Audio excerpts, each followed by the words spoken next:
내가 어렸을 때 그거 배워 나서 이렇게 써먹는구나. 야, 그때 배운 거, 그때 해본 걸 내가 이렇게 해보네 라는 말을 해보게 되죠. 어릴 때는 그냥 좋아서, 아니면 뭐 즐거워서, 아니면 때로는 재밌어서 했던 것들이 이제 나이가 들고 커서 성장해서 그것들을 나도 모르게 그때 그 이유는 그것을 써먹으려고 배운 건 아니겠죠. 근데 성장하고 또 시간이 지나다 보니까 그것을 써먹는 때가 온다라는 거죠. 그러고 나면 야, 내가 그때 배우길 잘했네 라는 것이죠. 저도 어렸을 때 워낙 컴퓨터 이런 이 전자기기를 좋아해서 이 컴퓨터를 아예 좀 더 전문적으로 해야겠다. 그래서 대학교 때도 그 이제 동아리를 제가 만든 적이 있는데 컴퓨터 관련된 동아리를 만들었어요. 근데 이 컴퓨터 동아리는 소프트웨어를 하는 동아리 아니에요. 저는 하드웨어, 즉 조립이나 이런 것들 좋아하기 때문에 이제 그거를 만들기 위해서 이 컴퓨터에 터자를 타서 터라고 하는 동아리를 만들었습니다. 그래서 컴퓨터를 조립하고, 근데 사실 컴퓨터 조립하는 게 뭐 6개월이고 1년 내내 하는 게 아니잖아요. 근데 그냥 그걸 하고 싶어서 친구들과 함께 그거를 이렇게 만들어서 했던 것 같습니다. 그래서 나중에 그것을 가지고 이제 결혼하고 나서 이제 저는 그때도 계속 학생이었으니까 이제 학비를 벌기 위해서 이 컴퓨터 조립하는 AS를 하고 또 교회 사역에서도 그것을 유용하게 쓴 적이 있습니다. 그래서 어릴 때 야, 내가 이것을 좋아하길 잘했다. 왜냐하면 생각보다 많은 범위에서 이 컴퓨터들이 쓰여지는 것을 보고 그때 내가 좋아하길 잘했다. 그런 생각이 들었죠. 그래서 이런 의미로 사실 부모들은 자녀들에게 어떤 걸 많이 알려주고 싶습니까? 경험을 알려주고 싶죠. 이것도 해보고 저것도 해보고, 사실 부모의 형편만 되면 여러 가지 다 해볼 수 있도록 해보려고 하는 목적은 나중에 시간이 지나면, 지금은 의미 없지만 나중에 시간이 지나면 이걸 잘 배웠구나, 그때 잘 경험해 봤구나라는 것을 느끼기 때문입니다. 지난주 국내 선교 여행을 다녀왔어요. 선교 여행 속에 특별히 세 교회가 눈에 깊게 들어왔습니다. 하나는 전주 소문교회였고, 또 전북에 있는 손양원 목사 기념교회가 애영원 병원, 또 애영원 기념교회였습니다. 그리고 여수에 있는 여수 제일교회였습니다. 근데 이 모든 교회가 지금은 어떻게 보면 좀 엄청난 땅과 우리 이제 현실적으로 보면 큰 부지를 가지고 있습니다. 그리고 오래된 전통을 갖고 있고 또 성도들도 꽤 많이 모여 있습니다.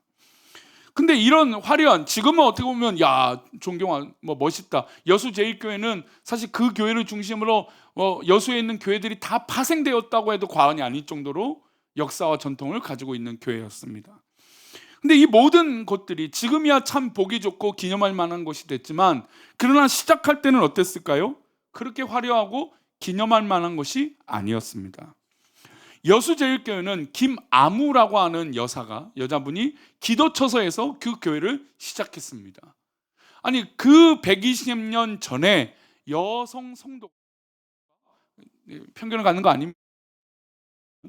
근데 여자 성도가 기도처소를 만들어서 함께 예배한다? 그것이 교회가 된다? 굉장히 어려운 일이죠. 그럼 또 얼마나 핍박과 어려움이 있었겠습니까? 근데 그 기도 처소로 말미암아 지금의 여수제일교회가 존재했다라는 거죠. 애양원도 마찬가지입니다. 선교사님이 길가에 있는 한센병에 쓰러져 있는 나병 환자를 보고 그 성도를 돕다가 이 병원을 설립하게 되고 교회를 설립하게 되고 또 이 복음을 전파하는 계기로 쓰임 받게 된 것입니다. 그래서 여러분, 이 애양원병원, 즉 이 한센병원을 세움으로써 우리나라가 이 의료 기술 중에 발달한 것이 있어요. 무엇인지 아십니까? 인공관절 수술이에요. 한센병은 몸이 높고 뼈 마디가 높기 때문에 관절이 끊어져요. 그럼 뼈가 없잖아요. 그 뼈들이 무너지고 살이 무너지다 보니까 이것을 이어주려면 뭐가 필요해요? 인공관절이 필요한 거예요. 그래서 우리나라 인공관절이 왜 이렇게 의료기술이 좋아졌냐면, 한센병에 걸린 사람들이 너무 많은데 그 병을 고쳐주기 위해서 이 선교사님이 병원을 세웠고, 그로 말미암아 그 기초가 지금 이렇게 된 것이죠. 그래서 애영원병원 기념관을 가면 이 인공관절이 박스채로 이 전시가 되어 있어요. 얼마나 많은 사람들의 이 병과 뼈를 이어줬는지 그 도구들이 아직도 남아 있습니다. 그런데 생각해 보십시오. 한센병이 말 그대로 온몸에 고름이 나고 썩어지는 병인데 이거를 치료하는 게 화려합니까? 지금처럼 의사가 돈을 번다, 뭐 한다라고 하는 판단을 할 수 있었을까요? 조금도 그런 것이 없는 것이죠.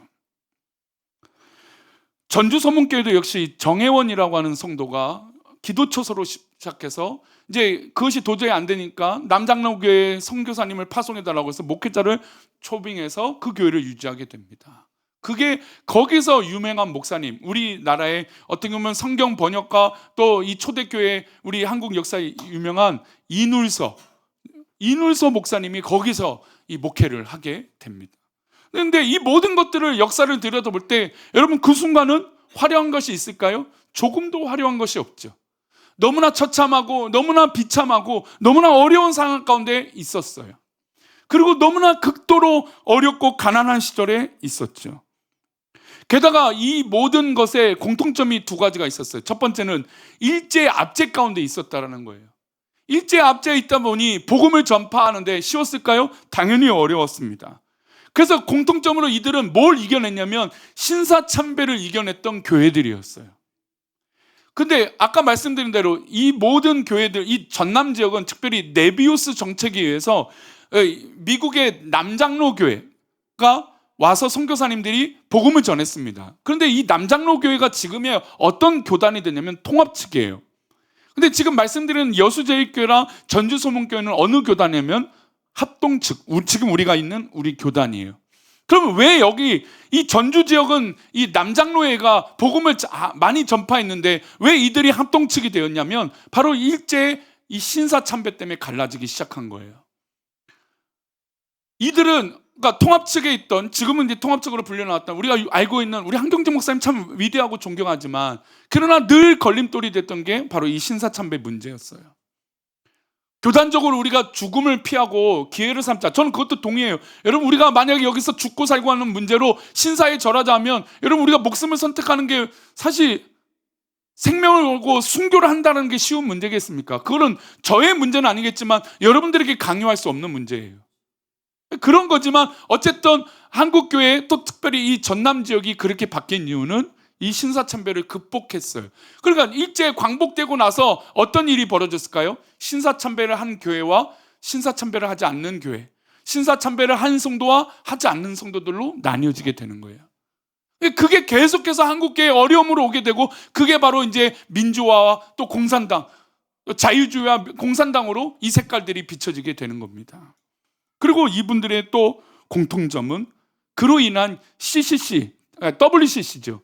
즉 종교다원주의를 받아들이냐 안 받아들이냐에 따라서 이 교회가 갈라지기 시작해서 이 전남 지역에 원래 통합측 교회가 많아야 되는데 굵직굵직한 교회가 뭘로 선택하게 돼요?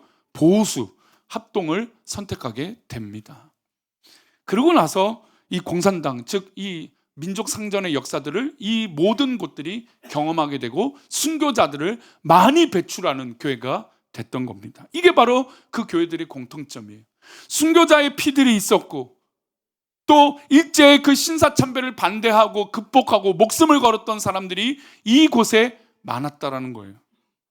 여러분 그 당시 보면 목숨을 걸고 신앙을 지키고 목숨을 걸고 그렇게 예배를 드렸습니다. 그 당시 좋은 것이라고 하나도 없어요. 더럽고, 지금 생각하면 여러분 우리는 뭐 지만 지나가도, 제가 이번 주에 너구리를 봤거든요. 제가 금요일에도 너구리를 봤는데 얘네들이 엄청 몸집이 큰 거예요. 큰 개인 줄 알았어요. 근데 여러분 뭐 옛날 같으면 뭐 그런 동물들이 무서웠겠습니까? 정말 뭐 말 그대로 우리나라에 전설로 오는 이제 곰이나 호랑이가 무서웠겠죠. 지금은 존재하지 않는. 근데 우리는 지금 쥐만 지나가도, 바퀴벌레 지나가도, 아마 우리 어른들 세대들은 바퀴벌레 지나가면 다 어떻게 합니까? 그냥 이렇게 손바닥으로 내리치지 않았나? 제가 어릴 때 부모님도 그랬던 것 같아요. 근데 지금은 그러지 않죠. 여러분 얼마나 좋은 시대와 변화된 시대입니까? 근데 그 당시 그 어려운 시대에 한센병을 고치고 고름을 짜내는 그 일들, 신사참배를 반대하고 목숨을 걸고 예배하고 창칼이 달려오며 여러분 낫으로 사람을 벤다라는 게 얼마나 무서운 일입니까? 그런데도 목숨을 지키고 신앙을 지키려고 그 교회를 지켰던 사람들, 교회가 불타오르니까 몸으로 뛰어들어서 불을 끄겠다고 난리가 아니죠. 선하게 목숨을 걸었던 사람들. 여러분 그런 피와 그런 어려움과 그런 헌신이 있었기에 지금의 우리 한국교회가 있는 곳이고 지금 우리 교회가 있는 것입니다. 과거에 그런 노력들이 없었다면, 그런 경험이 없었다면 지금 한국 교회는 있을 수 없는 것이죠. 우리가 지금 처해 있는 것이, 만약 성도님들 이해하기 어렵고 지금 나름대로의 어려움이 분명히 있겠죠. 지금 많은 사회학자가 얘기합니다. 지금 20대, 10대 후반, 30대 초반이 예전에 60, 70대 어른들보다 어렵다. 취업이 어렵다, 뭐가 어렵다 얘기해요. 근데 우리 어른들은 이해하기 어렵죠. 근데 그들의 삶을 보면 너무나 어렵대요. 그게 또 맞아요. 기쁘지 않은 거예요. 어려움이 계속되어지는 거죠. 여러분, 시대가 변하고 이렇게 좋은 시대가 돼도 어려움이 있습니까? 없습니까? 어려움은 또 있는 거예요. 그 상황에 맞게끔. 그러나 그 시간을 포기하지 않고 그 시간을 견디고 그 시간을 감사로 받아들이고 여러 가지 모든 모양, 가정에서도 기뻐하고 가정에서도 하나 되고 자녀들과 하나 되고 부모님과 하나 되고 여러 가지 모습들 가운데 교회의 선한 영향력이 나타나면, 그리고 그렇게 견디면 결국에 훗날이 되면 이렇게 감사할 일이 있게 될 줄 믿습니다. 그래서 이번에 국내 선교를 통해서 그거를 뼈저리 느꼈어요. 아, 지금 내가 어려움이 있고 힘든 것이 있지만 이것을 견디고 이겨내면 하나님 크신 은혜를 경험하게 될 것이다. 오늘 본문에 등장하는 다윗 왕은 얼마나 축복된 왕입니까? 사실 다윗은 사울의 적통 아들이 아닙니다. 사울 왕은 그대로 그냥 하나님께서 심판하셔서 그대로 끝나버리는 왕이에요. 아니, 왕조가 열리는데 1대에서 끝나면 얼마나 비참합니까? 근데 그런 모든 여건들을 이겨내고 하나님께서 합한 자라고 다윗을 세우시고 사무엘을 통해서 기름 부으십니다. 게다가 그가 첫 등장했을 때 어떤 등장이었습니까? 골리앗을 이기는 멋진 등장이었습니다. 드라마로 따진다면 정말 역사적으로 멋진 등장일 거예요. 청소년 때의 이 다윗이 골리앗, 모든 사람을 이기지 못하고 모든 사람이 두려워하고 걱정하는 그 골리앗을 이 소년 다윗이 무찌르는 장면이에요. 그러니까 얼마나 이 등장이 드라마틱합니까? 하나님께서 또 사람들이 볼 때 왕으로 세울 만하구나, 그럴 수 있는 상황이었습니다. 근데 그에게 탄탄대로가 열렸을까요? 순탄한 길만 열렸을까요? 그냥 감사하고 그냥 좋은 일만 있었을까요? 그렇지 않아요. 다윗이 인정받으니까 누가 질투하기 시작하냐면 사울왕이 질투하기 시작합니다. 여러분, 우리가 알다시피 뭐가 우리 삶에서 제일 우리의 관계를 힘들게 해요? 질투 아닙니까? 질투. 그래서 사울왕이, 그것도 왕이 질투하니 이 다윗 왕이 그 나라에서 살 방법이 있을까요? 없을까요? 살 방법이 없는 거예요. 그래서 실제로 사울왕은 다윗을 죽이고자 창도 던지고 군대를 보내고 자기가 직접 가기도 했습니다. 그러나 다윗은 때로 이길 수도 있었어요. 사울왕을 이길 수 있는 능력도 있고 기회도 있었지만 하나님의 기름 부은 자라고 그가 계속해서 도망 다니기 시작합니다. 그 도망 다니는 장면이 여러 장면이 있지만 오늘 시편의 57편의 배경이 되는 그 구절은 이렇게 시작합니다. 우리 배경되는 구절이 나올 텐데 가로 안에 있는 글자만 좀 작지만 읽어보겠습니다. 다윗의 믹담시, 인도자를 따라 알다스햇에 맞춘 노래, 다윗이 사울을 피하여 굴에 있던 때에. 지금 이 시편에 여러 가지 이 제목의 배경들이 나옵니다. 근데 시편 57편의 이 배경은 다윗이 누구를 피해서요? 사울을 피하여 굴에 있을 때라는 거예요. 지금이야 굴은 뭐 멋있고 사진 찍을 공간이고 뭐 관광지로 만들지만 여러분, 굴에서 여러분 하루만 있어 보세요. 그 습하고 찝찝하고 여러분 온갖 이 모든 이 나쁜 몸에 영향을 주는 것들이 굴에 있지 않겠습니까? 돌 먼지도요. 여러분, 석탄 광부를 예전에 뭐 보신 적 있겠지만 여러분, 이 마스크를 써도요 어떻습니까? 그 마스크를 뚫고 먼지가 들어옵니다. 돌 먼지, 미세먼지가 그렇게 심해요. 굴에 있다라는 건 평안하지 않습니다. 굴에 있다는 건 어떻게든 그 좁은 공간에 들어가요. 그러니까 이 얘기만 들어도 답답하죠. 다윗이 사울을 피해서 죽음을 피하기 위하여 생명을 유지하기 위하여 굴에 숨었습니다. 그리고 여기서 들키면 어떻게 돼요? 자기는 죽어요. 만약에 그 굴이라고 하면 전 상상을 해봤어요. 제가 전략가이고 전술가이고 전쟁을 해야 한다. 옛날이었다. 근데 굴이 있다. 그럼 거기다 뭐 하면 될까요? 예, 맞아요. 앞에 불 지르면 돼요. 그렇잖아요. 막아버리면 돼요. 아니면 부셔버리면 됩니다. 들키면 굴은 뒤태로가 없어요. 여러분, 태로가 없다는 건 우리 인생에 얼마나 어렵습니까? 만약에 내가 피할 길이 있으면 피하면 돼요. 근데 우리 삶에서 피할 길이 없는 괴로움이 있을 때가 있습니까? 없습니까? 그런 괴로움이 있잖아요. 건강의 외로움, 건강의 괴로움이 와보세요. 내가 피할 길이 없는 거예요. 얼마나 괴롭습니까? 가정에 문제가 있어요. 근데 피할 길이 없어 봐요. 얼마나 괴롭습니까? 여러분, 굴이라는 것은 퇴로가 없는 것이기 때문에 너무나 괴로운 거예요. 지금처럼 도로를 만들어서 굴을 열어놓은 게 아니에요. 막혀있는 굴이죠. 그 어렵고 참담한 그 굴에서 다윗이 누구를 바라보기 시작합니까? 하나님을 바라보기 시작하는 거예요. 우리 1절 말씀, 그런 의미로 다시 볼까요? 하나님이여 내게 은혜를 베푸소서, 내게 은혜를 베푸소서. 내 영혼이 주께로 피하되 주의 날개 그늘 아래에서 이 재앙들이 지나가기까지 피하리이다. 주님, 나에게 은혜를 내려주소서, 은혜를 내려주셔서. 내 영혼이 주께를 피했습니다. 피한 곳이 어디입니까? 굴이잖아요. 내 영혼이 굴로 피했습니다. 그것이 주님께서 계시는 곳입니다. 그리고 주의 날개 그늘 아래라고 했습니다. 그늘 아래는 어디입니까? 이 굴 속에 어두운 그 그늘 아래 아닙니까? 그리고 기도하는 거예요. 하나님, 이 재앙들이 지나가기까지 이곳에서 내가 피하길 원합니다. 살려달라는 것이죠. 하나님 앞에 다윗은 목숨을 걸고 기도하고 있는 거예요. 여러분, 우리 인생 가운데 정말 지금 너무나 이해되지 않는 일들이 일어날 때가 있어요. 그리고 내 상황 가운데 도저히 받아들이기 어려운 것도 있어요. 내가 도저히 감사하라고 하지만 무슨 소리, 목사님은 맨날 목사님이니까 감사하지만 난 도저히 감사할 수 없는 그런 상황이 있을 수도 있어요. 그렇죠. 기도하라고 말하지만 도저히 기도 기자도 안 나오는, 하나님 아버지의 아자도 안 나오는 그런 상황이 우리 가운데 있어요. 하지만 여러분, 그럼에도 불구하고 여러분들에게 부탁드리고 싶은 건 그 상황 가운데 정말 하나님의 음성을 귀 기울여 봅시다.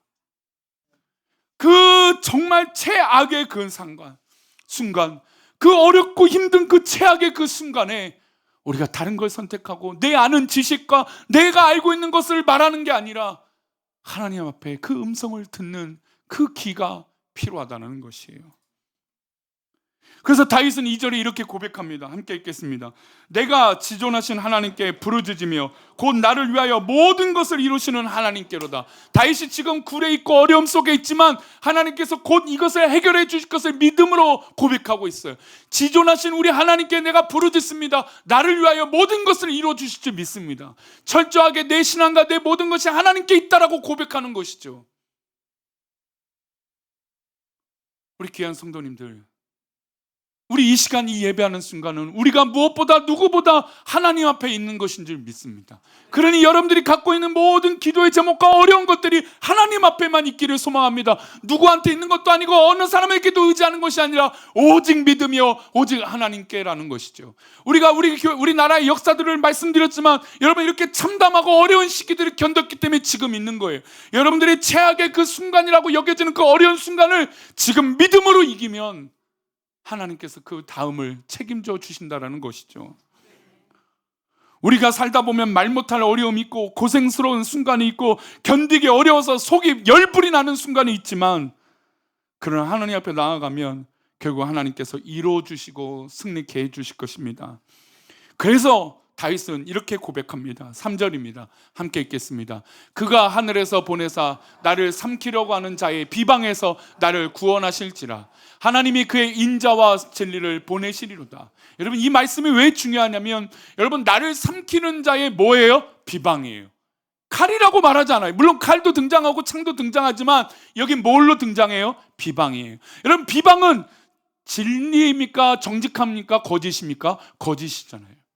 나를 비방할 때 모함하지 않습니까? 나를 비방할 때 없는 말을 보태지 않습니까? 예, 다윗은 지금 목숨의 위기가 있는데 그거보다 더 위기는 비방하는 말 한마디였어요. 우리가 여러분 다른 것에 넘어지지 않아요. 여러분, 실제로 여러분들이 큰 어려움이 있으면 오히려 담담한 말께 잘 이겨요. 근데 말 한마디, 그 어려움, 별거 아닌 그 말 한마디에 우리 마음이 어려워져요. 아무것도 아닌 것일 수 있어요. 근데 우리는 실제로 그 어려운 그 말 한마디, 그로 인해서 마음이 힘들고 어려워집니다. 여러분, 다윗이 도망 다닐 때 얼마나 모함을 많이 들었겠습니까? 얼마나 많은 거짓들을 들었겠습니까? 그냥 기분 좋게 도망 다닌 게 아니에요. 나 잡아봐라 했던 게 아니죠. 그 거짓들과 그 모함들을 견디면서 이겨나간 거예요. 저도 목회를 하면서 가장 힘든 건 제가 어렵고 힘든 일이 아니에요. 결국 저희 부부를 향한 어떤 말 한마디인 거죠. 그러면 이제 저희는 아니다, 아니다. 여러분, 우리의 인생이 그렇다는 거죠. 우리가 어렵다고 느끼는 게 때로는 너무 최악이다라고 말하는 그 순간이 생각보다 오히려 별거 아닐 수 있다라는 것이에요. 근데 그 별거 아닌 게 우리를 집어삼켜요. 그 별거 아닌 게 우리를 눈물 흘리게 만들고 나를 괴롭게 만들고 속에서 열불이 나게 만들어요. 다윗은 그 순간에 하나님께 기도합니다. 하나님, 나를 그 비방하는 자에서 나를 구원하여 주옵소서. 그리고 나에게 인자와 진리를 보내주옵소서. 여러분, 어렵고 비방하는 그 순간에 누가 필요합니까? 우리 주님이 필요한 거예요. 그 진리, 하나님의 말씀이 필요한 것이죠.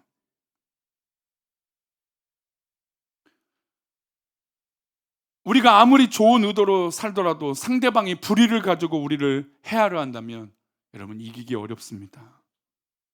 그 어려움도 어려움이겠지만 우리가 정말 마음이 안 좋은 것, 나를 비방하는 그것, 나를 반대하는 그것, 나의 마음을 상하게 하는 그것, 내 삶에서 나를 붙들고 어렵게 만드는 그것, 여러분, 그것에서 자유가 하기를 축원합니다.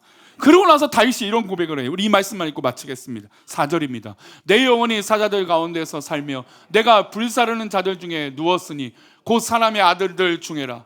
그들의 이는 창과 화살이요 그들의 혀는 날카로운 칼 같도다. 다윗이 역시 칼과 창을 말했지만 뭐도 말해요? 혀도 말해요. 위기가 오고 어려움이 왔을 때, 이런 내 마음이 흔들리고 있을 때 우리는 하나님을 바라보는 것입니다. 우리는 늘 알지 않습니까? 우리는 사람을 좋게 하는 것이 아니라 하나님을 좋게 하는 게 믿음이라는 것을 알고 있습니다. 그러니 우리 성도님들, 우리가 더욱더 하나님 앞에 그 믿음을 붙들고 그 최악의 순간에서 나를 구원하실 하나님, 나를 진리 가운데 인도하실 그 하나님을 바라보고 승리하는 저와 여러분 되시기를 축원합니다.